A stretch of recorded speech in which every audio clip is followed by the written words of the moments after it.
Okay, today I'm going to discuss certain types of commercial properties versus residential properties. I have written on the board here 4 major commercial property types.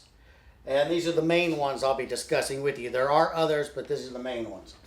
Number 1 would be apartment buildings or multi-unit properties. I think everybody knows what those are. Number 2, office buildings. That can be a small office building, it could be a large office building, but mainly leased out to people who need offices. Retail buildings. Now, retail buildings can be a single building like a taco stand, or it can be a shopping center, which has 8 or 10 or 12 or whatever in there. But those would be retail type buildings. That's because they have retail businesses in there.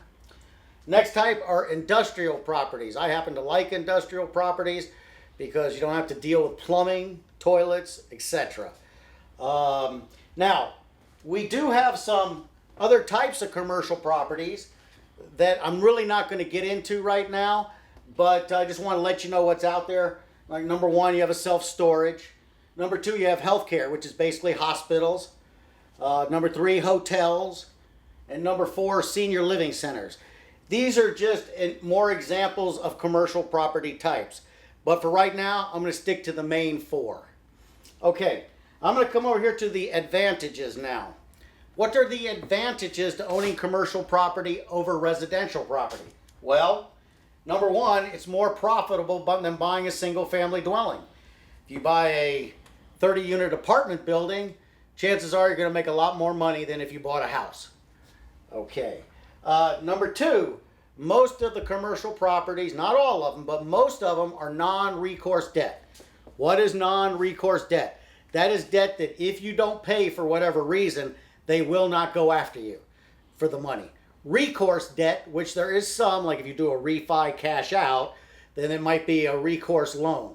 But in this case, most of them are non-recourse loans. The only thing that you can go back after is the property. Number 3, you have a chance to create your own value when you have commercial properties. Number 1 is you can change the property from a B property to an A property by fixing it up in an A area. You can take a C property, fix that up in a B area, and raise that from a C to a B building, just like a B building to an A building. Okay, by doing that, you usually lower the cap rate, and by lowering the cap rate, you're increasing the value of the property. And the other day I did a video on cap rates, and you can go on my site and look up those. I'm not doing the cap rates right now. Next thing you can do to get the income up is you can raise rents. If you're getting $500 a month and you raise each one to $550 a month, you pick up $50 a month on each unit. And how many units you got? Let's say you got 20 units. So you just picked up another 10 grand right there. Okay, so that's going to increase the value. Those two things that's called forced inflation. That's what I call it. Forced inflation. You can't do that so much on houses.